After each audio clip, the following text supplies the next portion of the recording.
Bonsoir à tous. Je m'appelle Sophie Decaux-Loretan.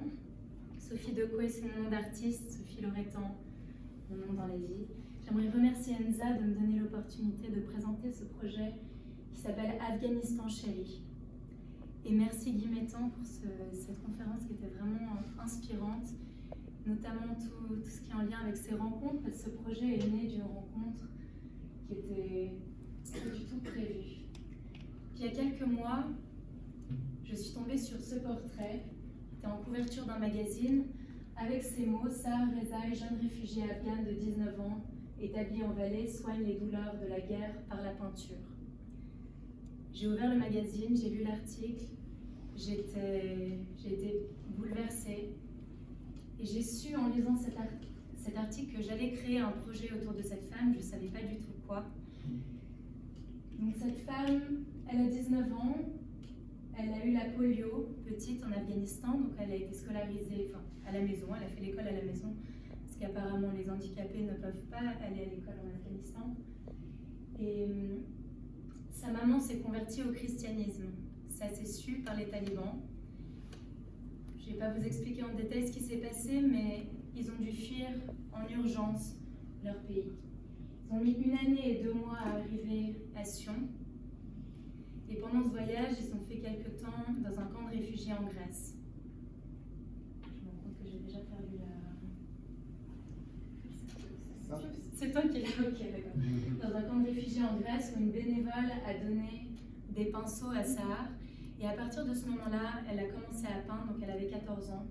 Et c'est à travers cette peinture qu'elle arrive à guérir, si on peut guérir un jour de ses traumatismes, mais à avancer, en tout cas. Et je me suis dit, qu'est-ce qu'on va faire avec cette femme? Et puis en discutant avec Simon, qui est mon binôme, avec qui je crée ce projet, je me suis dit que la première chose à faire, c'était de la rencontrer. Donc j'ai pris contact avec elle via les réseaux sociaux, et je lui ai acheté des billets pour venir de Sion à Genève, déjeuner chez nous.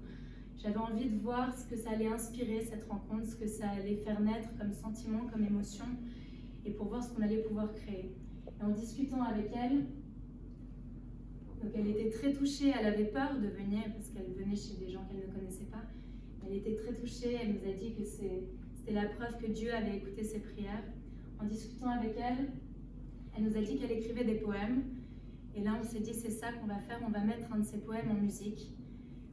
Parce qu'elle est afghane, mais elle est le visage de toutes ces personnes qui doivent fuir leur pays en urgence pour maintenir leur vie en sécurité, tout simplement. De toutes les femmes victimes de violences.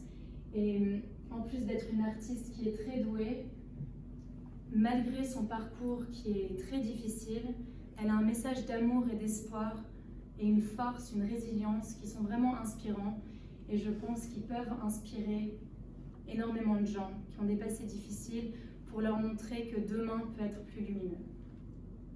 Donc on a créé cette chanson, j'ai écrit un couplet et un refrain pour en faire une chanson. C'est le poème de Sahar. Simon a créé des arrangements inspirés de musique traditionnelle afghane et de musique française pour que nos univers se mélangent. C'est une chanson qui va sortir le 8 avril.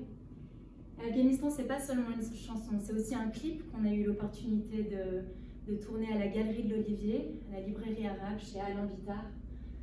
Donc là, c'est dans son univers, on a accroché tous ces tableaux et on a tourné un clip qui sortira le 12 avril. Et c'est aussi une tournée d'événements. On a envie de mettre la lumière sur cette jeune femme, de lui donner l'opportunité d'exposer, de vendre ses œuvres, de raconter son histoire. Et on a 2 dates qui sont déjà confirmées, le 12 et le 13 avril à Sion, dans une galerie d'art. Et au programme, il y a un apéritif, accueil, un moment d'échange. Évidemment, elle va présenter ses œuvres, elle va témoigner, elle va raconter son parcours. Il y aura un concert, quelques chansons que Simon et moi allons faire, qui sont des chansons en lien avec ces thématiques, des chansons sur les femmes, des chansons qu'on a écrites avant de la rencontrer, mais qui font écho. Il y aura le duo avec elle, parce qu'on lui a demandé, pour que ça ait encore plus de sens, de parler son poème, de chanter aussi un bout sur la chanson. Il y a un bout où on chante les deux en farsi. Et des spécialités afghanes préparées par sa maman et par des migrants. L'idée, c'était vraiment de rendre cet événement gratuit pour qu'un maximum de personnes puissent y avoir accès, pour que chacun puisse venir. On a envoyé l'invitation à des associations qui soutiennent des migrants, des associations de femmes. Et l'idée, c'est que ce soit un projet itinérant, de faire d'autres événements. On a une date le 4 mai, qui va probablement se confirmer à Vevey.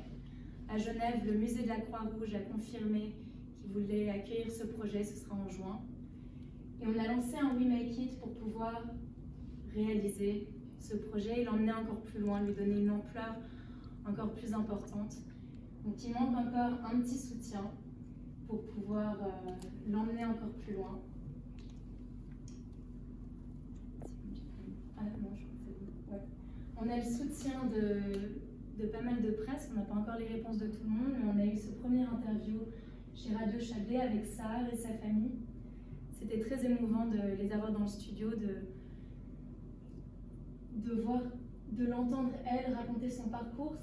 Ça la replonge évidemment dans une réalité et en même temps elle a ce message, elle a envie de le diffuser un maximum, elle a envie de dédier sa vie en fait à ces femmes qui ont été victimes de violences, à la liberté de tous ces peuples, pas seulement en Afghanistan mais partout dans le monde. On a un flyer qu'on peut vous distribuer si vous êtes intéressé à en savoir plus sur ce projet. Et puis surtout, venez à ces événements parce que je pense que ça va être des événements très forts en émotion. Et suivez-la parce que c'est une artiste qui est très talentueuse et plus que jamais, il faut, je pense, accueillir les gens qui sont déjà là et puis les aider à guérir, à avoir la foi en demain et à juste les accueillir. Merci.